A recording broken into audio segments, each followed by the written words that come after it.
We stand and we fight, and we do not retreat. Okay. Now, nobody's looking for a war here. But we will defend our people no matter what anybody says, unless they step in and do the right thing and stop this nonsense that Mietiala is promoting and supporting, and stop these insurgents, these terrorists from killing our people. Now, there's a question I need to ask. This question, a lot of persons have asked the same thing. Yes. We hear Fulani headsmen and all that. Are you aware that there are those who people can dress in Fulani regalia, and they are not Fulanis, and they commit evil? You know, I have no doubt that there are a few people who behave like that, but that does not derogate from the fact that the overwhelming majority of these killings, of these terrorist acts, this savagery, this barbarity, this sheer wickedness, listen, they don't just kill. And I'm going to tell you this today. You may not know this, but let me tell you this. A lot of things people don't want to read about, they don't want to hear about. I've been to many of these communities. I went to Southern Kaduna. I went on 2016, Christmas Day and Christmas Eve. 800 people were slaughtered by these same people, you know, over 2 days. 800 people, and nobody was arrested. You go and see what they actually do. It's not just about killing. They slit people's throats. They take people's hearts out. They take people's eyes out. They desecrate the bodies of their victims. Then they take their land, burn their homes, and occupy the land. And like in Plateau State, sometimes they even rename the community and put Fulani names there. Now, and then somebody will come and tell me these are not Fulani herdsmen. This is settled. We know who they are. The question is this: does this government, which is led by a Fulani man, have the will to rein their people, you know, in and stop them from doing this kind of nonsense? If they do, we don't have a problem. Although they failed for the last 4 years, we can count our losses and say, okay. But if they do not, you do not expect us to keep quiet and act as if all is well, and turn our backs to the bleeding and the dying and the destruction of our own people. We will not do that. Now let's go to the legal issues, because I always don't want people to come to say Fulani headsmen. What I prefer is headers, the violent ones. Yeah, I'm sorry. I'm sorry, Choma. Yes. You know, I have written about this extensively over the last 4 years. I've been vindicated and proved right over and over again. When nobody was saying this, I was saying this would happen. I refuse to drop that term, because when the Ijaw militants or whatever were attacking people, nobody said they're just militants. They said they were Niger Delta militants. I refuse to do them that favor. I refuse to try to sanitize it. This is a very serious problem that we have. Let me give you an example of what destruction can be like when people come and burn houses and destroy. I was in Anambra State, Orafite, a few weeks back. I went to see an old friend of mine. I was there on the Sunday in the church.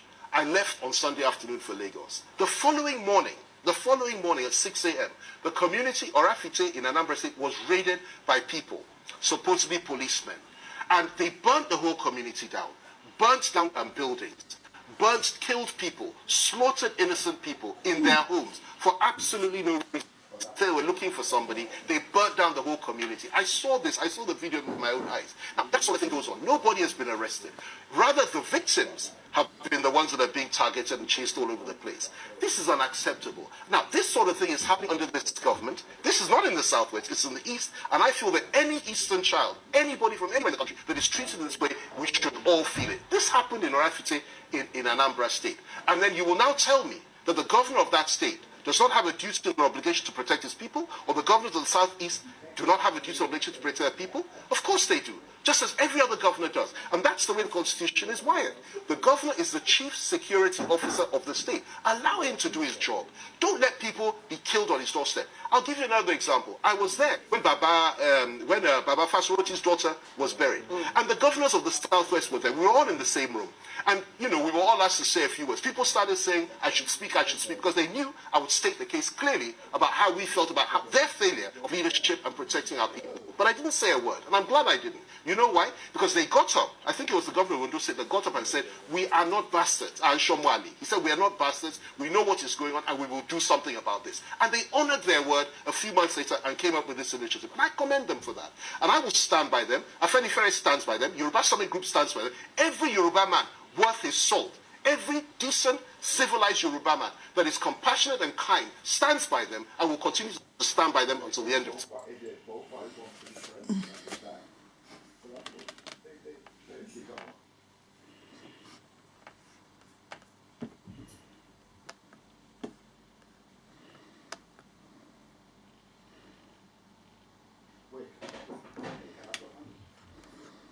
And make sure that it does get trickled down. Coming up on The World Today. World leaders attend Global Education Summit in London, pledge support for universal education.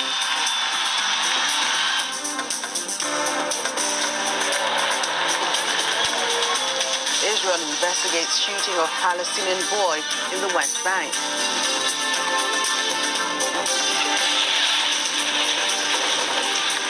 And Tunisia president sacks head of state television, deep in the country's political crisis. Hello and welcome to the program. I'm Joke Rogers. We begin with the Global Education Summit, where Nobel Peace Prize laureate Malala Yousafzai and the World Health Organization's Director General have urged countries to commit funds to improving education in developing countries, especially for girls.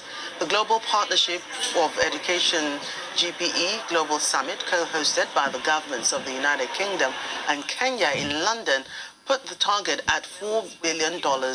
British Foreign Secretary Dominic Raab says that the funds will be the lion's share of the $5 billion needed by the GPE to reach targets that would see 40 million more girls getting 12 years at school and 20 million more girls literate by the age of 10. Let's take a listen to some of the comments so far.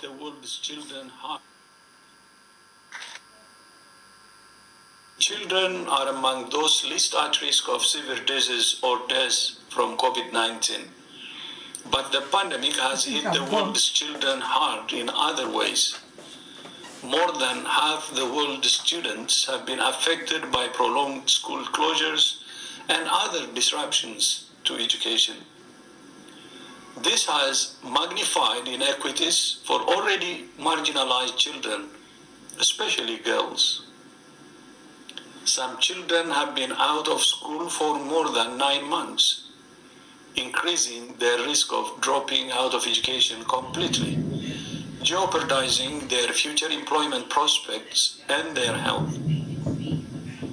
In this time of global crisis, coordinated investment in education is critical to provide a safe environment for children's education, health, well-being, and nutrition. That's why the safe reopening of schools is a priority for WHO.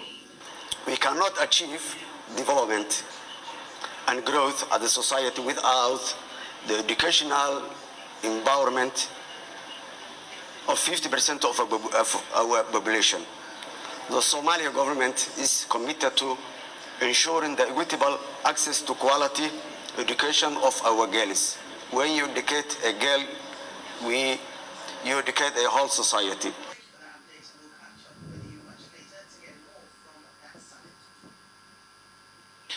President Muhammadu Buhari has joined other world leaders at that summit taking place in London. The summit seeks to provide opportunity to leaders to make 5-year pledges to support efforts to help transform education systems in up to 90 countries and territories around the world. As part of his commitment to improving education in the country, the president has pledged to increase the budget for the sector by as much as 50% over the next 2 years. Meantime, the Minister for State for Education, Chukwemeka Wajuba, who is one of the top government officials on the president's entourage, says Nigeria stands to get about $120 million from the summit. GP has been around for the past almost 2 decades. Right. Now, this is the third or fourth tranche of allocations that are going to be made. The push today is the Prime Minister of Britain and the President of Kenya reaching out for a fundraising and to put nearly $5 billion into a plate. Now, the GPE itself, which is the Global Partnership for Education, seeks to address the gaps in education fulfillment for everybody around the world. Now, Nigeria is a partner country. We're not a donor country. So if you're a partner country, your first response will be to listen carefully to what is being raised. But if you're a partner country, your first response will be make yourself available to get as much as a chunk of what it is. Throughout all the meetings we've had Tuesday and Wednesday, we've now gotten a commitment that it seems like Nigeria will walk away with nearly $120 million that we'll then negotiate how we can use them, especially targeting the states that are most vulnerable, because there are large areas in the country where a lot of impact hasn't been made, and we're here. I'm not sure whether all the countries will be happy that we are walking away with that. Everybody believes that Nigeria is an oil company, oil state, and if we could, but we also try to explain that it's part of the fact that Nigeria is an oil producing country. Its debt servicing ratios are very, very high. To build infrastructure across big swaths of country like this is a very, very high estimate. The security challenges are very, very, very high. A lot of our people that we've already trained are not in the country. They are in diaspora servicing everybody else in the world except Nigeria. They're working everywhere. So it's really, Nigeria is challenged by all kinds of factors, and we've impressed upon them the need to engage and stay engaged with Nigeria. Our London correspondent Juliana Olayinka joins us now for an update. Juliana, it's nice to see you again. It's been a long day, I expect. You've been going up and down at the summit venue, trying to catch get all the information that you can. So give us an idea of what's gone on so far, who has spoken so far, and when do we expect President Buhari to speak, if he hasn't done so already? Thank you, Joke. Good afternoon. From a different location, they're kind of pushing everybody out now because it has been an absolutely monumental day, all focusing on education, focusing on children who, like I said previously, they have actually been the hidden victims of the pandemic. We heard from the UN Secretary General, who said that so much work had been done, particularly in Africa, in the build-up to the pandemic. And then, of course, because of so many of the lockdowns, lots of the work that had been done to make sure that everybody, particularly the girl child, which has been a major focus of attention today, lots of that was lost. So what the Global Partnership for Education are doing is using this occasion to end a pretty lucrative campaign called the Raise Your Hand campaign. So many famous faces were involved in that, including former footballer Didier Drogba, and the aim was to raise £5 billion. Now, it's just wrapped up, and before the end of that summit, former Australian Prime Minister Julia Gillard, who we can just see now standing with President Muhammadu Buhari, she said $4 billion has been raised, which is absolutely fantastic. And what we do hope is that there can be accountability and transparency amongst these African leaders. So not just here saying you're going to do all of these things, but actually making sure that it's done, which is the most important thing. Right, so Juliana, the money is good. $5 billion, $4 has been raised already, but is it just about the money? We just heard that the Nigeria's Minister of State for Education saying that Nigeria will get $120 million from that summit. But is it all about the money? I mean, what do we expect in terms of infrastructure? What does the summit expect these African leaders and other beneficiaries to do with all that money? What kind of infrastructure are expected to be put in place? Yeah, that's a really good question, and that was a question I put to Alice Albright. Hopefully we'll be hearing that in one of our news tracks later on this evening. But I did ask the chair, I said, look, yes, it's all about the money, and yes, lots of people are promising to do lots of things, but how can you ensure that this is trickled down? And I think that's where lots of these discussions are taking place behind the scenes. We spoke about President Muhammadu Buhari, who I know had quite a few bilateral discussions just behind me earlier today. I know that he was speaking to Prime Minister Boris Johnson. He was speaking to Baroness Scotland, the Commonwealth Secretary General, and of course he was speaking to other African leaders. There are challenges. I think they were pretty honest about that. With Nigeria, of course, insecurity is a major issue, kidnapping for ransom challenges, and of course the fact that so many children are out of school. In fact, obviously Nigeria has the most children out of school in the entire world. So yes, I think lots of discussions are going to be taking place back home. I know they're going to have to speak to each and every individual state governor to find out what their needs are. There are some states that obviously have a much higher needs than others. But I think, a lot of this was about the pomp and ceremony, of course. You can see that with the flashing images and all of the big stellar names that we had speaking on stage. I think the real discussion, the meat and bone is going to take place when these leaders get back home and they can address some of these challenges and make sure that it does get trickled down to the places that need it. But very lastly, Joker, before I'll let you go, they did speak about a lot of advocacy groups, a lot of the smaller groups that are not here, local governors, local councillors, and people that are pushing from the private sector, putting lots of pressure on the government. They are fundamental. So yes, we've got the big names here, but it's the local community, the local stakeholders, the parents, the teachers that are fundamental to ensuring that this money does go to exactly the people and the places where it's needed the most.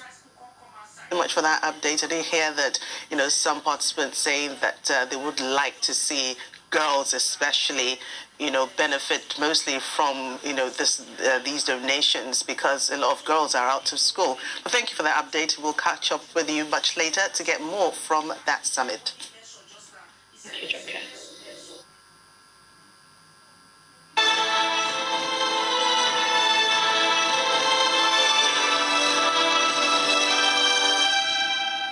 Let's switch our attention to health now and the COVID-19 pandemic. As vaccination continues around the world, Israel has announced that it will now offer a third shot of the Pfizer vaccine to people over 60. Here's more on this and other developments on our COVID-19 Global Update. Israel's health ministry has announced plans to start a coronavirus booster campaign for adults who are over 60 years old and have received their second shot at least 5 months earlier, in the face of the potential risks posed by the vaccines, apparent waning efficacy, and the current fourth wave of COVID-19.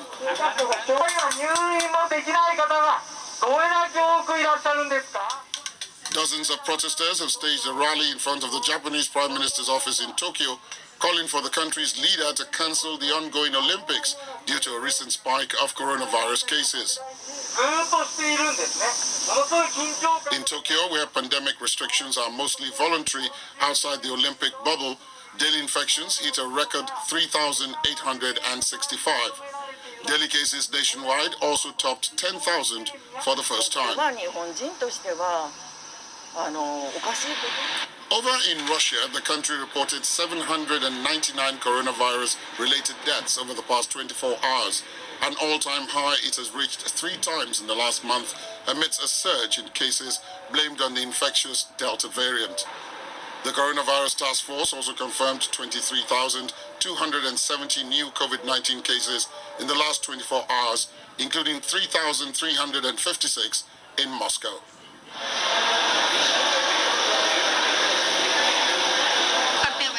Pakistan will ban air travel for anyone without a COVID-19 vaccine certificate from August the 1st and will require all public sector workers to get vaccinated by August the 31st.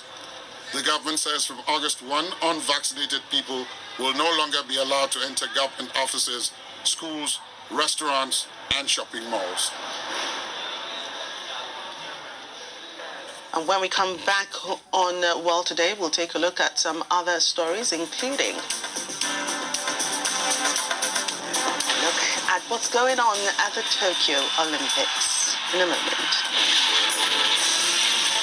Welcome back to the program. In Tunisia, President Kais Saied has dismissed the head of the national television station, Mohamed Lassad Dahik, and appointed a provisional replacement. Earlier, he also sacked a large number of senior government officials. Mr. Saied assumed executive and judicial powers over the weekend after suspending Parliament and removing the Prime Minister. The president's opponents have accused him of staging a coup, but he insists that he acted within his powers at a time of crisis. Tunisia is beset by a crippled economy and surging COVID infections, causing growing international concern. The Israeli military is investigating the death of a 12-year-old Palestinian boy in the occupied West Bank.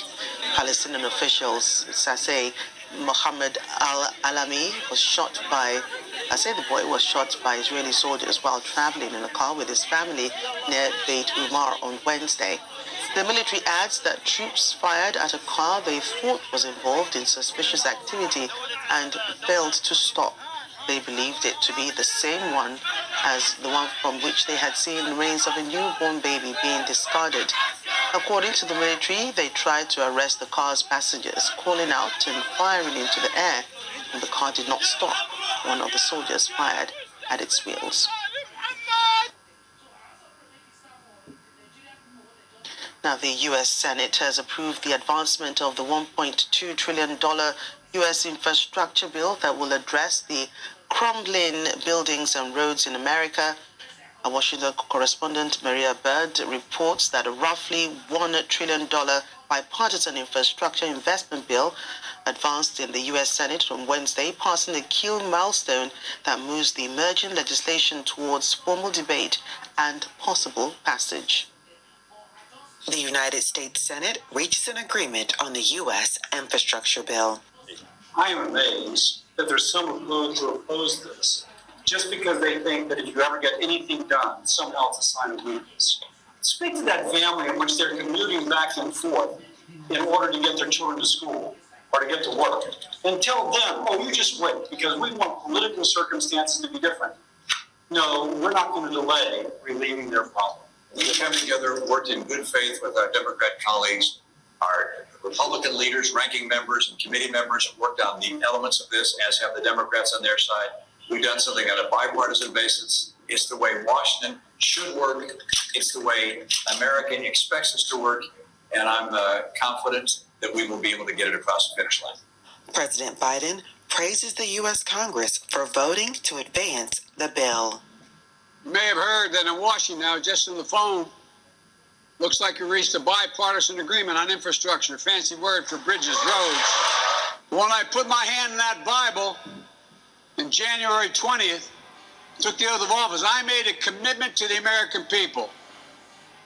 We're going to change the paradigm so working people could have a fighting chance again, to get a good education, to get a good job and a raise, to take care of that elderly parent and afford to take care of their children. And stop losing hours of their lives stuck in traffic because their streets are crumbling. They're waiting for slow, spotty internet to connect them to the world. That's what the economy we're building is all about. The $1.2 trillion infrastructure package will address the failing physical and structural U.S. systems. From Washington, Maria Bird, Channel Television News. And this week, U.S. Agency for International Development, USAID Administrator Samantha Power helped to kick off the Prosper Africa Build Together campaign at the Corporate Council on Africa's U.S.-Africa Business Summit. The campaign is a targeted effort to elevate and energize the United States' commitment to trade and investment with countries across the African continent under the Biden-Harris administration.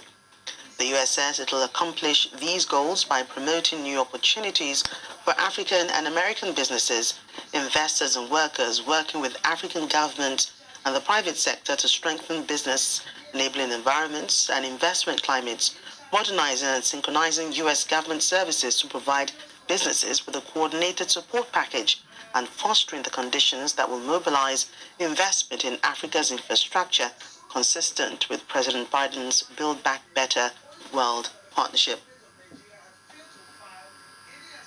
National security law and foreign diplomacy experts Johanna LeBlanc joins us now for more on this. Thank you for joining us today.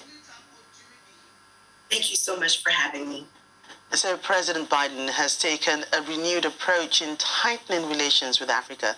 What do you make of this announcement to advance the Prosper Africa Build Together campaign? Well, first and foremost, I think it needs to be stated that this program, Prosper Africa, is one of President former President Trump's signature programs.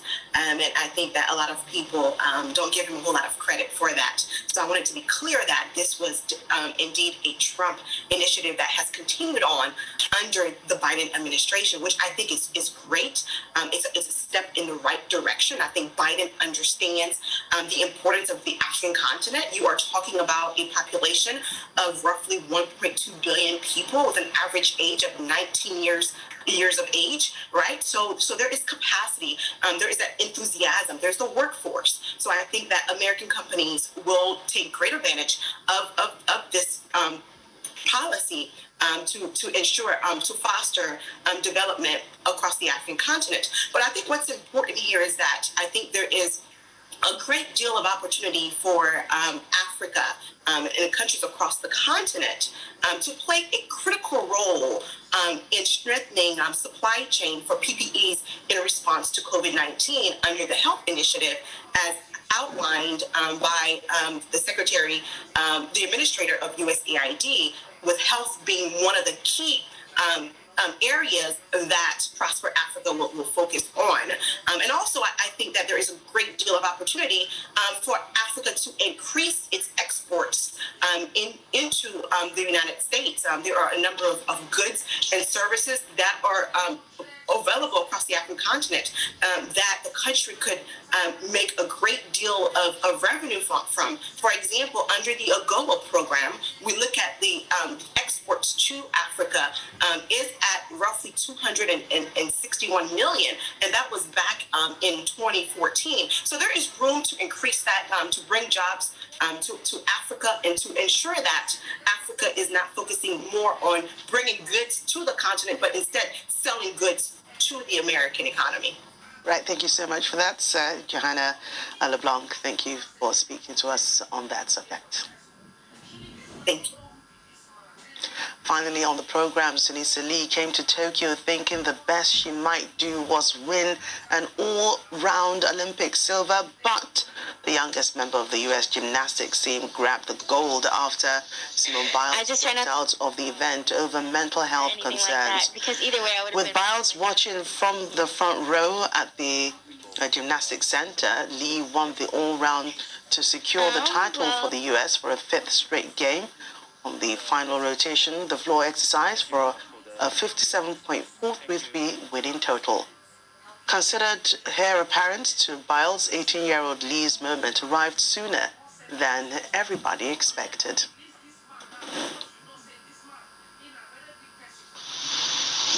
Yeah, the past 2 years have been absolutely crazy with COVID and just my family and everything else. This medal definitely means a lot to me because there was a point in time where I wanted to quit and I just didn't think I would ever get here, including injuries and stuff. So there are definitely a lot of emotions, but I'm super proud of myself for sticking with it and believing in myself, because this medal would not be possible without my coaches, the medical team, my parents, and it just is so surreal, and I haven't even let it sink in yet. A little sinking, quite all right. Congratulations to her. Well, that's it on the World Today. Thank you so much for watching. I'm Joker Rogers. Bye for now.